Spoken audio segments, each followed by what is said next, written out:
아멘. 할렐루야. 우리 좌우에 계신 분들에게 하나님이 당신을 지극히 사랑하십니다 인사해 주시기 바랍니다. 아멘. 하나님이 저와 여러분 한 분 한 분을 지극히 사랑하고 계신 줄로 믿습니다. 오늘 그 사랑의 하나님의 음성을 함께 듣기 원합니다. 오늘 파주와 오사카, 그리고 중국에서, 카타르에서, 말레이시아에서, 또 인터넷을 통해서, 유튜브를 통해서 함께 예배하는 모든 지체들 가운데도 동일한 하나님의 은혜가 있게 되기를 주님의 이름으로 축원합니다. 은혜 받으실 하나님 말씀은 여호수아서 5장 13절부터 15절까지 3절 말씀입니다. 제가 한 절, 그리고 여러분 한 절, 그리고 마지막 15절 말씀은 한 마음 한 뜻 한 목소리로 합독하도록 그렇게 하겠습니다. 제가 13절 먼저 시작합니다. 여호수아가 여리고에 가까이 이르렀을 때 눈을 들어본즉 한 사람이 칼을 빼어 손에 들고 마주 서 있는지라. 여호수아가 나아가서 그에게 묻되 너는 우리를 위하느냐 우리의 적들을 위하느냐 하니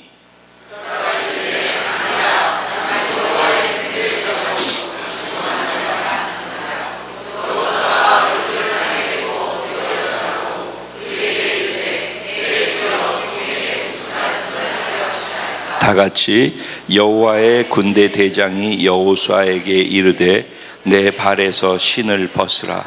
내가 선 곳은 거룩하니라 하니 여호수아가 그대로 행하니라. 아멘. 오늘 이 본문 말씀 가지고 하나님께 정복당한 정복자, 바로 저와 여러분입니다. 이런 제목으로 주신 은혜를 나누고자 합니다. 우리는 가나안 정복의 주인공들인 줄로 믿습니다. 우리가 가나안 정복자입니다. 그러나 우리가 진정 가나안을 정복하려면은 하나님께 먼저 정복당해야 하는 것입니다.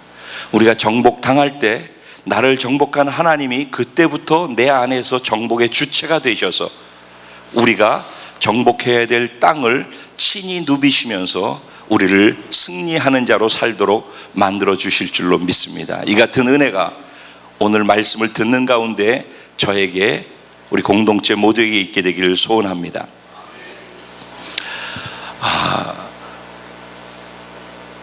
여러분, 지난 시간에 우리가 이전의 말씀을 가지고 이스라엘 백성들이 가나안 땅에 요단을 건너서 들어오기 이전에 어떤 상태였었고 들어왔을 때 어떤 상태였었는지, 그리고 이미 가나안 땅에 있는 사람들이 얼마나 하나님 때문에 두려워서 떨고 있었는지에 대해서 다 들었습니다. 그러니까 이스라엘 백성들은 이제는 공격해서 나가기만 하면은 그런 타이밍 가운데 있었던 것입니다. 제가 지난 시간에는 타이밍에 대해서 말씀을 드렸습니다. 우리들이 생각하는 타이밍은 바로 그때이지요. 근데 하나님께서는 그 타이밍으로 움직이려고 하는 이스라엘 백성과 여호수아에게 나타나셔서 때로는 우리의 삶에 찾아오셔서 우리가 생각하는 타이밍을 꺾어버리십니다. 그리고 그것이 지금 가장 적합한 때가 아니라 내가 하라는 대로, 내가 계획해 놓은 대로 움직이기 시작할 그때가 진정한 타이밍이다 라고 말씀을 하십니다. 그러면서 우리가 생각했던 타이밍의 개념을 깨기 시작하면서 요구하시는 것이 있습니다. 얘야, 너희들은 다 지금 이 시간에 할례를 행해라. 할례는 뭐라고 그랬죠? 남자의 표피를 자르는 것이라고 그래요. 수술을 하는 것이죠. 최소한도 3, 4일 동안 꼼짝하지 못합니다. 전쟁을 나가고 이길 수 있는 승기를 다 잡아놓은 상태에서 나가는 타이밍을 놓치고 오히려 수술을 받아야 한다는 것은 이기기를 포기하는 것입니다. 타이밍을 스스로 다 놓친다라는 것을 선언하는 것입니다. 그거를 하겠느냐라고 요청하는 것입니다. 그 요청 가운데는 너희가 더 연약해질지라도 내가 결국은 지금까지 너희의 승리가 되었고 요단도 내가 갈랐고 그리고 가나안 정복도 내가 하는 것이야. 그러니까 그걸 너는 내 앞에서 입술로만 고백하는 게 아니라 진짜 너의 목숨을 담보로 해서 신앙의 고백으로 나에게 줄 수 있겠니? 라는 요구인 것입니다. 그래서 그 고백이 되어질 때가 타이밍이 된다라고 말씀드렸어요. 그리고 6월절과 가나안 땅에 들어와서 소출을 먹는 것이 의미가 무엇인지를 말씀을 드렸었습니다. 기억 다 나시죠? 네, 한 주 동안 그 말씀을 묵상하면서 적용하며 한 주를 보냈으리라고 저는 믿습니다. 오늘 그런 이스라엘 백성들에게, 그런 여호수아에게 하나님께서 가나안을 정복하기 전에 또 다른 한 가지를 요구하고 계시는 장면이 나오는 것입니다. 제가 이 말씀을 이제 진행하기 전에, 오늘 본문으로 들어가기 전에 그냥 쉽게 우리 유초등부, 중고등부 지체들하고 함께 이해를 하기 위해서 그냥 이렇게 도입을 시작해 보려고 합니다.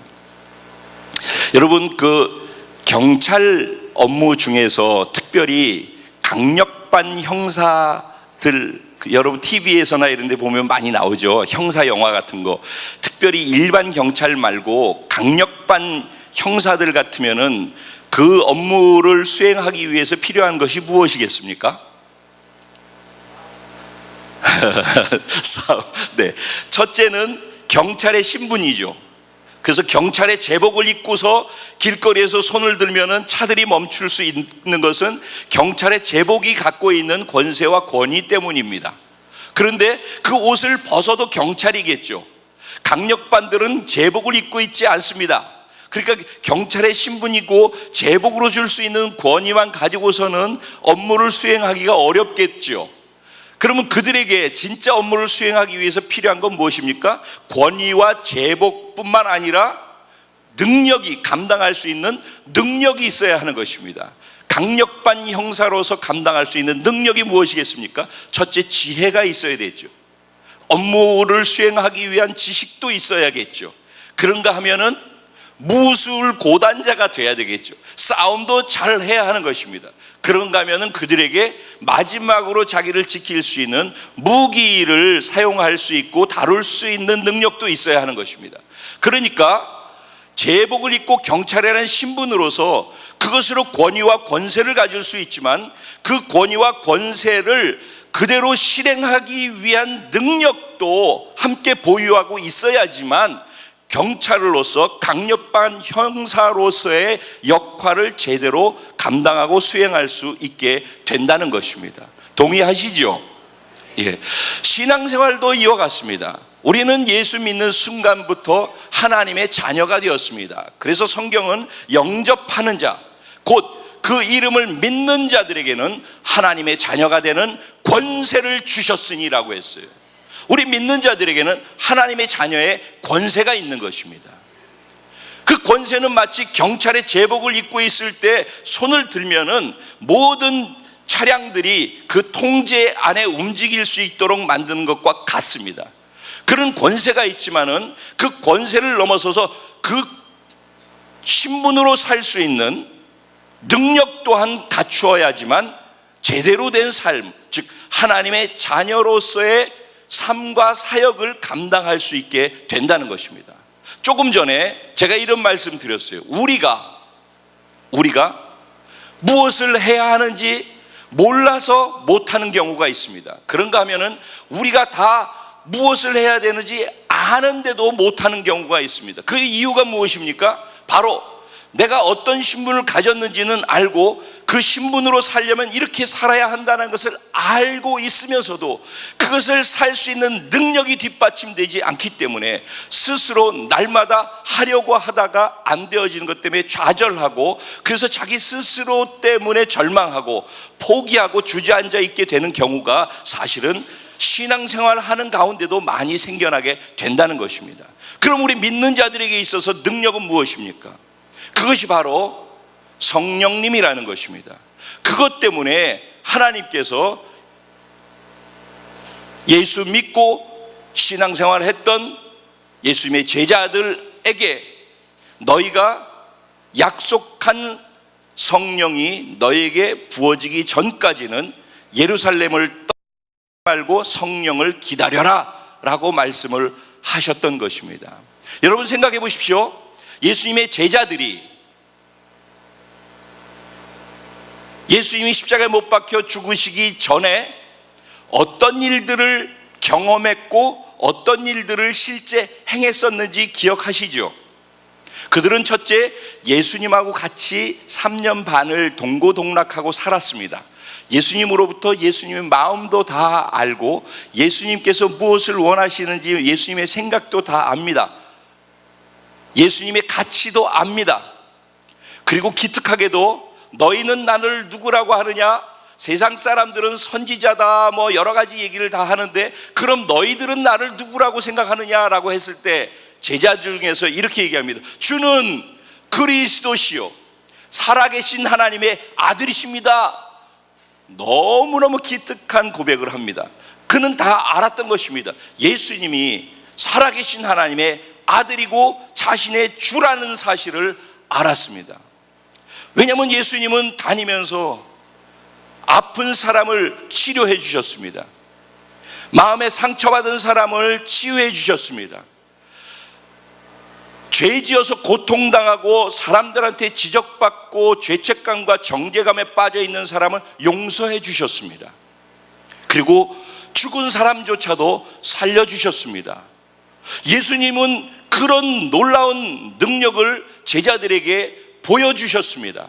제자들은 그래서 예수님이 어떤 분인지를 알았습니다. 더군다나 예수님은 자신만 그렇게 행하고 사신 것이 아니라 제자들에게 자기가 했던 그대로 살 수 있도록 그들에게 권세를 부여해 주셨습니다. 그래서 그들이 한 게 무엇입니까? 예수님처럼 나가서 귀신을 쫓아냈습니다. 병든 자를 고쳤습니다. 누가 했다고요? 예수님이 아니라 예수님이 제자들이 했어요. 귀신도 쫓아냈습니다. 그들도 예수님이 한 것처럼 다 했었어. 그런데 예수님이 십자가에 못 박혀 죽으신다고 했더니 어떤 일이 일어났습니까? 그 예수님의 나는 이제 곧 죽으러 가야 해라는 이야기가 있자마자 제자들이 한 내용이 무엇이었습니까? 예수님의 나라가 임할 때 얘랑 나는 예수님 오른편 우의정 좌의정 시켜주세요. 예수님은 이제 나 곧 죽으러 간다. 난 죽고 3일 만에 부활할 것이고 난 이 땅의 나라를 세우려고 한 게 아니라 하나님의 나라를 세우려고 왔다. 이렇게 깊은 말씀을 하고 자신의 죽음을 예언하고 계시하고 있는데 예수님의 그 고뇌에 찬 얘기가 들리지 않고 제자들은 그런 기적을 경험하고 주가 그리스도인 걸 알면서도 이 땅에서 좌의정 우의정 하는 것에 관심을 갖고 예수님한테 그것을 빽쓰고 청탁하고 있는 것이 제자들이었습니다. 그들이 몰라서 이렇게 했을까요? 아는데도 아는 만큼 살지 못하기 때문에 그랬던 것입니다. 베드로가 뭐라고 그랬죠? 나는 이제 죽으러 갈 거야. 그렇습니까? 그럼 나는 죽는 데까지라도 예수님과 함께 가겠습니다 그랬어요. 그런데 막상 예수님이 죽으러 갔을 때 어떻게 했습니까? 예수님 부인하고 저주했어요. 그리고 예수님을 떠나갔습니다. 부활하고 난 다음에 예수님이 그들을 만났을 때 그들에게 남았던 건 뭐예요? 마음의 죄책감과 상처, 두려움, 수치. 나는 죽어야 돼. 나는 할 수 있는 게 아무것도 없어. 이제 나는 끝이야.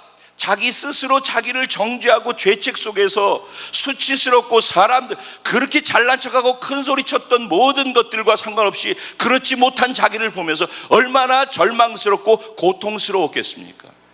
더 이상 한 걸음도 앞으로 나갈 수 있는 자신감도 다 상실된 상태였다는 것입니다. 그래서 그들은 예수님이 부활해서 나타난 것을 보고 경험했음에도 불구하고 그들이 했던 것은 무엇입니까?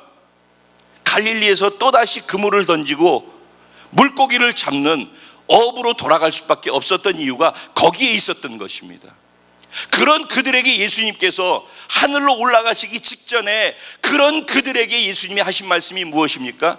너희는 예루살렘을 떠나지 말고 내가 너희에게 분부한 것을 받을 때까지 기다려라. 선지자들이 약속한 그것을 받을 때까지 기다려라. 그게 뭐예요? 성령님이라는 것입니다. 성령이 너희에게 임하시게 되면은 너희가 권위만 갖고 자격만 갖고 신분만 갖고 사는 게 아니라 그 신분과 그 자격을 감당할 수 있는 능력을 받게 될 것이다. 권능을 받게 될 것이다. 그러면 그때부터 예루살렘뿐만 아니라 유대와 사마리아와 땅끝까지 이르러서 내 증인된 삶을 살게 될 것이다 말씀하시는 거예요. 그래서 예수님께서는 너희들 잘못했다라고 단 한마디도 지적을 하고 그들을 정죄감에 빠뜨리지 않으시고 너희들이 할 수 없어서 그래, 내가 너희를 알아, 너희를 인정해, 하지만 그대로 있지 말고 성령의 충만함을 받아. 이 길만이 유일하게 너희가 거기서 벗어날 수 있는 길이야. 그들은 비로소 그 절망 속에서 성령님이 아니고서는 내가 알고 있는 대로 살 수 없구나 라고 뼛속까지 느끼게 되고 그때 무릎을 꿇기 시작한 것입니다. 그리고 그 자리를 떠나지 않고 하나님 앞에서 기다렸던 것입니다. 이젠 내가 움직이면은 죽음이다, 움직이면 또 절망이고, 움직일 때마다 내가 받는 것은 정죄와 죄책과 수치감밖에 없다. 이제 난 두려워서도 움직일 수 없다. 성령님, 당신 아니고서는 내가 아무것도 할 수 없으니 나를 도와주셔요. 나에게 충만하게 임해 주세요. 약속하셨잖아요. 그게 열흘간 마가다락방에서 오직 하나 성령님만 간절히 목말라 하면서 기다렸던 이유였던 것입니다. 오늘 우리에게 첫째 그런 절망이 있는가? 첫째 그런 신앙 고백이 있는가? 지금 그런 목마름이 있는가 하는 것이 오늘 성령 강림주의를 맞은 저와 여러분에게 하나님께서 한번 되물어보고자 하는 내용이라고 저는 생각합니다. 오늘 이 말씀을 가지고 본문을 다시 들어가서 이해해 보겠습니다. 오늘 본문의 내용은 이렇습니다. 여호수아가 가나안 땅에 들어가서 지난주에 있었던 그런 일들을 다 진행하고 난 다음에 여리고성을 바로 앞에 두고 여리고성 가까이 다가갔습니다. 그랬을 때 바로 저 앞에서 칼을 빼들고 있는 군대 장관의 모습을 하고 있는 그런 차림을 하고 있는 한 사람이 자기 앞에 나타나서 칼을 빼들고 있는 모습을 발견하게 되어집니다. 여러분 한번 이거를 그냥 말고 여러분이 만약 여호수아라고 생각했을 때 그때 그 순간 여호수아가 어땠을까 하는 걸 생각해 보시기 바랍니다. 그러면 좀 더 이해가 될 거예요. 자, 적 본거지 여리고성 가까이 갔습니다. 그런데 거기에 칼을 빼들고 있는 적 장수 하나가 자기 앞에 서 있는 겁니다. 그러면 그때 그 순간 무의식적으로 본능적으로 두려움과 긴장감을 갖고 이거 뭐지? 하고서 움츠리게 되는 것 아니겠습니까? 지금 여호수아가 그런 상태였다는 것입니다. 그래서 두려움과 조심성을 갖고 그에게 던진 말이 무엇입니까? 너는 우리 편이냐 적 편이냐 라고 확인합니다. 군대에 다녀오신 분들은, 특별히 만약 경비소대나 초소에서 근무했던 분들은 암구호라는 거 알 것입니다. 암구호. 여성분들은 잘 모르시죠. 남성분들은 초소에서 이렇게 밤중에 지키고 있다가 누가 오면은요, 암구호 이렇게 물어봅니다. 그러면 그 암구호에서 여기에서 먼저 수류탄, 그러면 저쪽에서 뭐라고 해야 될까? 영호야, 예를 들어 폭발이라고. 그럼 내가 수류탄 그러면 저쪽에서 폭발해야지 이게 서로 사인이 맞는 거예요. 그러죠? 그래서 이게 적군, 수류탄 했는데 무슨 가재, 그러면 야 이게 적이구나 라는 걸 아는 거예요. 그러면 쏘아버리는 거예요. 그러니까 수류탄 하면은 폭발로 그 말을 통해서 아군이구나라는 걸 확인하는 거예요. 만약에 이게 적이면은 적이 나를 먼저 쏘면은 내가 당하는 거잖아요. 그러니까 그런 일촉즉발의 그런 아주 위험한 상황 속에 여호수아가 지금 있는 것입니다. 그런 위기 속에서 여호수아가 암구호 하듯이 너는 내 편이야 적 편이야 라고 물어본 거랍니다. 이해가 되시죠? 그런데 그 장수가 여호수아에게 대답한 말이 뭐라고 그랬습니까? 아니라 그랬어요. 단호하게. 여기에서 사실은 하나님이 우리에게 주시는 분명한 메시지가 사실 있는 것입니다. 아니라 그러면서 뭐라고 합니까? 나는 하나님의 군대 대장으로 여기 왔노라 라는 말씀이에요. 이게 무슨 말일까요 도대체? 우리들은 어려움의 순간이나 어떤 상황, 아니 평범한 삶을 살아가면서도 본능적으로 내 편이냐 제 편이냐 맨날 그러잖아요. 우리 집에서도 너 엄마가 좋아 아빠가 좋아? 내 편이야 제 편이야? 교회에서도 장로님 편이야 권사님 편이야? 여당 편이야 야당 편이야? 우리는 내가 어디인가 소속해 있다는 소속감을 갖고 나면은 그 소속 안에 저 사람도 있는지 아니지를 확인하고 싶어 합니다. 그리고 그것을 통해서 확인해서 내 편이 될 때만 안정감을 갖고 내 편이 될 때만 나한테 유익이 된다고 생각합니다. 그리고 내 편이 많아지면은 무언가 할 수 있을 거라고 생각하고, 내게 칼을 가누는 사람들이 더 많아지면은 두려워하기 시작하고, 내 적이 많으니까 나는 힘이 없고 자신이 없고 할 수 없다라고 움츠려들게 되어집니다. 내 편이냐 네 편이냐 우리 편이냐 적 편이냐라는 질문 안에는 이러한 것들이 내포되어 있다는 것입니다. 그런데 하나님께서는 그런 질문에 대해서 정확하게 잘라버리는 것입니다. 아니라 하나님은 거기에 관심이 없다는 것입니다. 내 편이 되든 네 편이 되든 적 편이 되든 너의 편이 되든 그런 건 상관이 없다는 것입니다. 하나님은 너희가 내 편이 되기를 원한다는 것입니다. 똑같은 말 같습니까? 우리는 기도할 때 하나님 나를 도와주세요. 하나님이 내 편이 되어주세요. 나를 구해주세요. 우리의 초점은 하나님이 우리를 도우시고 우리 편이 되어주시기를 원하고 있습니다. 근데 하나님의 관심은 하나님께로 우리가 마음을 집중하고 우리가 하나님 편 되겠다라고 우리의 생각과 마음을 집중하는 것을 원한다는 것입니다. 이 세상에서는 네 편도 내 편도 없다라는 것입니다. 하나님이 원하시는 것은 하나님 편이냐 아니냐만 확인하기 원한다는 것입니다. 여러분, 여기서 네 편 내 편이라는 말이 무엇인지 아십니까? 그게 자기라는 것입니다. 이들은 이미 할례를 다 받았습니다. 그리고 하나님 앞에서 전쟁의 타이밍도 다 포기하고 자기의 살을 잘라서 전쟁하러 나가야 되는 그 칼로 적을 치는 게 아니라 자기의 살을 잘라버려서 오히려 움직일 수 없도록 그렇게 만들면서 하나님, 이 전쟁은 하나님께 속했다라고 고백했습니다. 6월절 행사를 하면서 당신이 우리를 출애굽시키면서 주셨던 그 은혜와 그 기적, 광야에서 우리를 돌봐주셨던 그 은혜와 그 기적을 나는 기억합니다. 그리고 이제 만나가 끊어지고 가나안의 소출을 먹으면서 이제는 더 이상 만나에 과거에 애굽에 연연하지 아니하고 이제는 약속의 땅을 바라보고 살겠습니다.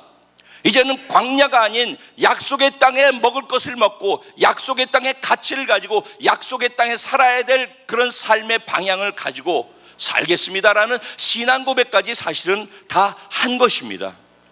그런 그들에게 그럼에도 불구하고 아직 남아있는 것이 있다는 것입니다. 위기의 순간이 됐을 때 이건 내 편이지 아니면 저쪽 편이지, 우리는 무의식적으로 그렇게 반응한다는 것입니다. 내 편이나 네 편이야를 생각하는 그 순간이 바로 아직도 내가 살아있고 내가 나를 중심으로 무엇인가를 판단하고 결정하려고 하는 것들이 남아있다라는 이야기인 것입니다.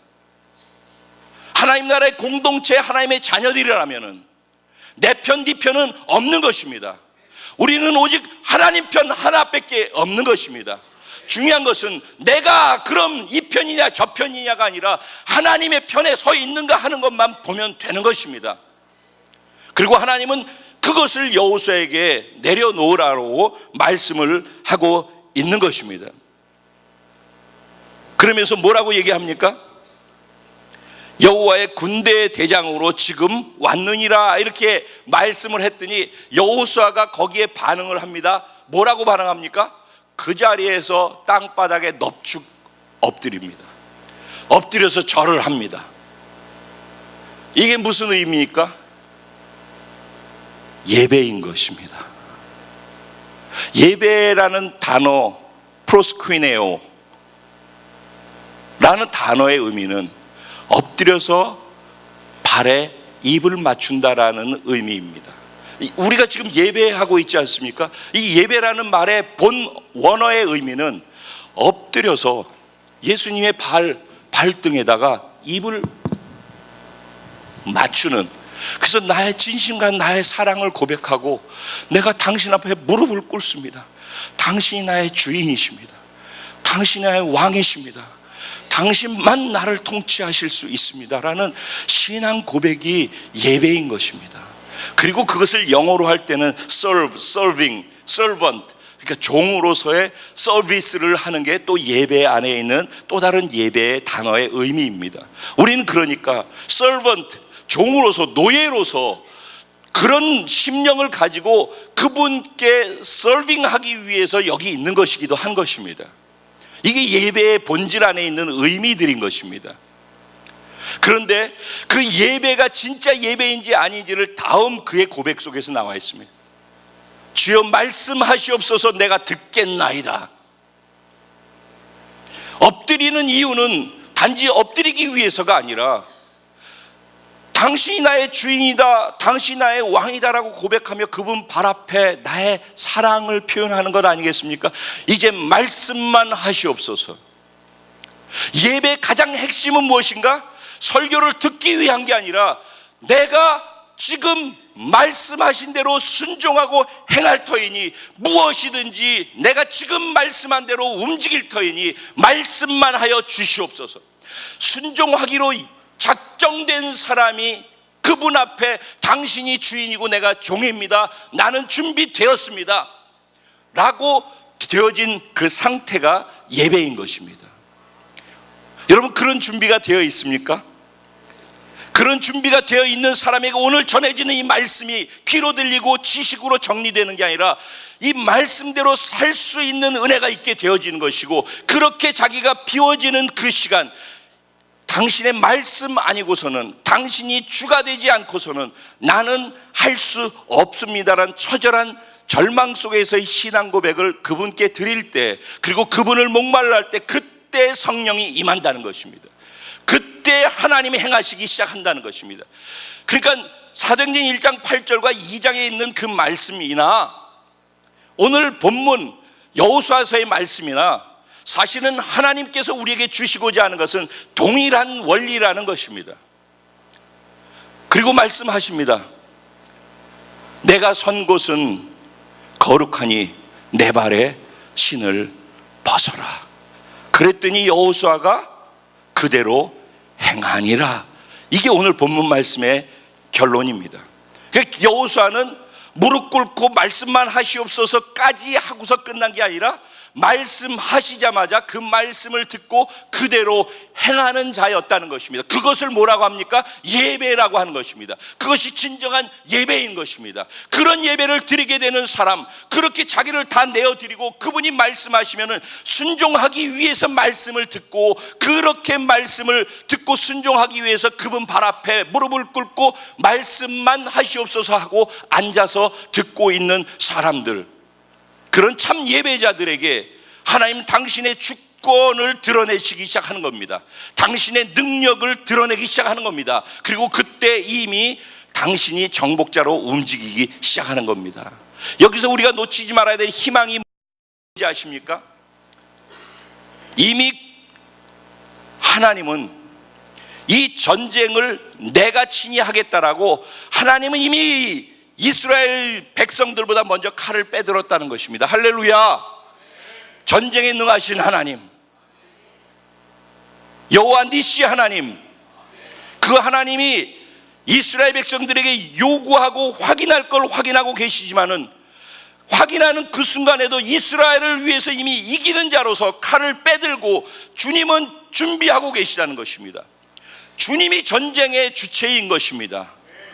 전쟁은 야훼께 속한 것이니, 아멘. 그분은 이미 칼을 들고 우리 대신 싸우려고 일어나 계신 것입니다. 그리고 두 번째, 내가 선 땅은 거룩하니 내 발의 신을 벗으라. 어떻게 가나안 땅, 이방 민족들이 살고 있는 땅이 거룩한 땅이 될 수 있습니까? 그 말의 의미는 이미 하나님이 그 땅에 임재해 계시다는 말입니다. 그 말의 의미는 이미 하나님이 그 땅의 주인이라고 선언하고 계신 것입니다.